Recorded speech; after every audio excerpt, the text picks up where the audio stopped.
This is Democracy Now!, democracynow.org, The War and Peace Report. I'm Amy Goodman. We begin today's show in Yemen, where a coalition led by Saudi Arabia and the United Arab Emirates has launched an all-out offensive against the key port city of Hodeidah.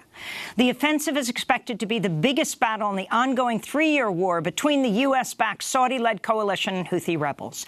The war has already killed 15,000 civilians, sparked the world's worst cholera epidemic, and pushed the country to the brink of famine. Humanitarian groups have warned the offensive could be a catastrophe for 250,000 civilians living in Hodeidah and for the rest of Yemen, which is highly dependent on aid that travels through the port.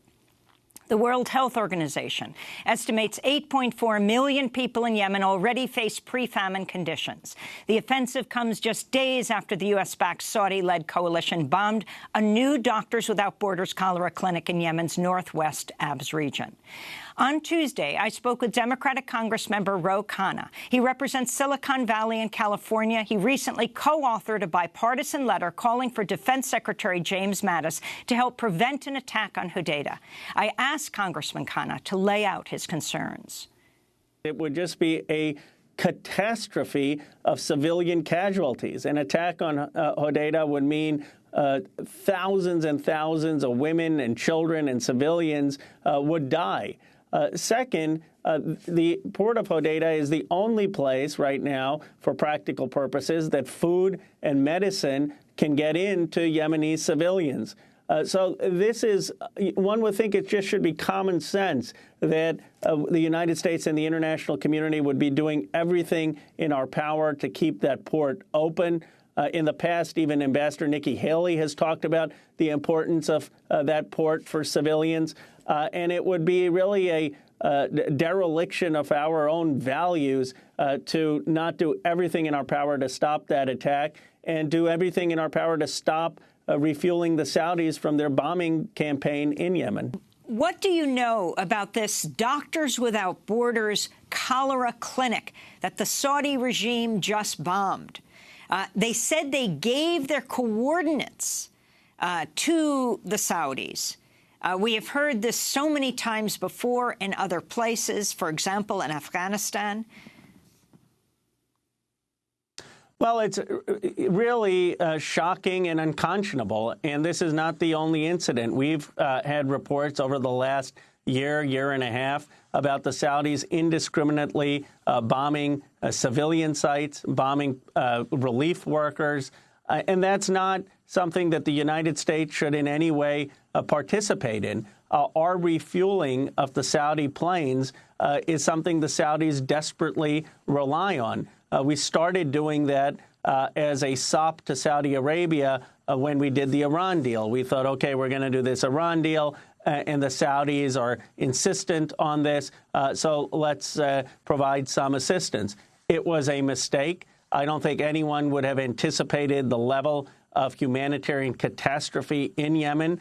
It's important to understand that this is not a counterterrorism operation in Yemen against al-Qaeda. This is an active interference in the Saudi efforts to bomb the Houthis and engage in a civil war. So the United States needs to stop our role in furthering the Saudi efforts, and we certainly need to do everything in our power to stop the Saudis from attacking the port of Hodeidah. Congressman Khanna, the Wall Street Journal is reporting the Trump administration is weighing a request by the United Arab Emirates to expand the U.S. role in the war in Yemen by providing direct assistance to the impending offensive against the port city of Hodeidah. So you're talking about, Saudi Arabia, United Arab Emirates. These are the countries also that particularly Jared Kushner, President Trump's son-in-law, senior advisor to President Trump, is very close to. What does this direct assistance mean? And how is this happening without congressional approval? Well, there's been, candidly, a lack of transparency by the Trump administration. In the past, when Secretary Mattis has testified to the Armed Services Committee, on which I sit, he has been very clear that our efforts in Yemen are largely limited to counterterrorism operations against al-Qaeda, and that he has said that the United States does not have an active role in assisting the Saudis in their fight against the Houthis. But then we are hearing reports that is not true and that they're considering expanding our aid to the Saudis, not because of counterterrorism interests, but really because of the civil war, which is a proxy war with Iran. And so that is what prompted several of us to write Secretary Mattis a letter. At the very least, we need transparency from the administration about our objectives in Yemen. They are relying on the 2001 AUMF, authorization of force, which allows us to go after al-Qaeda or its affiliates anywhere in the world. That was overly broad. But even under that authorization of force, there is no authority to go after the Houthis, and the administration just needs to be far more transparent, and we're going to demand transparent answers from Secretary Mattis and others. About the United Arab Emirates. It's United Arab Emirates and Saudi Arabia. What is the U.S. interests in both of these places? Well, we see them both as allies, candidly, to contain Iran. And this type of balance of power politics has gotten us into a lot of problems in the Middle East. And unfortunately, we're continuing the same type of thinking, saying that we need to ally with countries that may be a check on Iranian expansion. Unfortunately, the administration has continued down that path of thinking without any authority from the United States Congress. But the first step is to really understand what our involvement and role is in Yemen. The administration has been very coy about admitting that we're actually aiding the Saudis in a proxy civil war, aiding the United Arab Emirates in a proxy war in Yemen against Iran, because they know that has absolutely no authorization by Congress. And talk more about this for people who are not familiar with the U.S. role. Why the U.S.? Is it all involved in this on the side of Saudi Arabia? Now, under Obama, for a period, they were directly assisting. Then, as you pointed out, they put some limitations on that assistance. If you could explain what that was and what caused that, and then how Trump himself is responding. Do you think he has any understanding of what's happening in Yemen? With, I mean, not even to mention the deaths, something like 15,000, but talking about just people afflicted with cholera, the worst situation in the world. Over 1 million Yemenis are suffering from cholera. The Doctors Without Borders clinic was a cholera clinic. Well, you're right to point out the humanitarian catastrophe. I mean, this is the single worst humanitarian crisis in the world. And unfortunately, in this case, unlike in Rwanda in the past or in Bosnia, the United States has had a role because we initially provided aid to the Saudis and we continue to refuel their planes.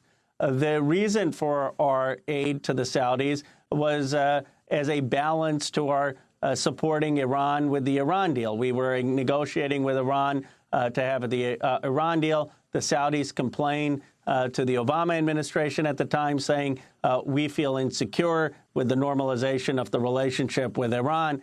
And the administration made a decision that they would provide some assistance to the Saudis, partly to make sure that the Saudis still felt secure in their relationship with the United States. Now, when you talk to most of the former Obama administration officials, they will say that was a mistake, that they could never have fathomed the level of brutality of the Saudi regime in Yemen. They couldn't have fathomed the civilian casualties. They tried to wind it down. Well, then they realized that the Trump administration was coming in, but it was too late for them to wind down the efforts and the support to the Saudis. And then the Trump administration comes in and they redouble their support of the Saudis and the United Arab Emirates as a check on Iran. The Trump administration is singularly focused on containing Iran, on supporting allies of ours that may help us box Iran in. And so the administration has doubled down on aiding the Saudis in this catastrophe and with a huge civilian loss of life. Democratic Congressmember Ro Khanna of California. To hear him weighing in on the North Korea-U.S. summit, you can go to democracynow.org. This is Democracy Now! When we come back, major Supreme Court decision on voter purging, and over 100 people are arrested in Washington, D.C. as the Poor People's Campaign continues. Stay with us.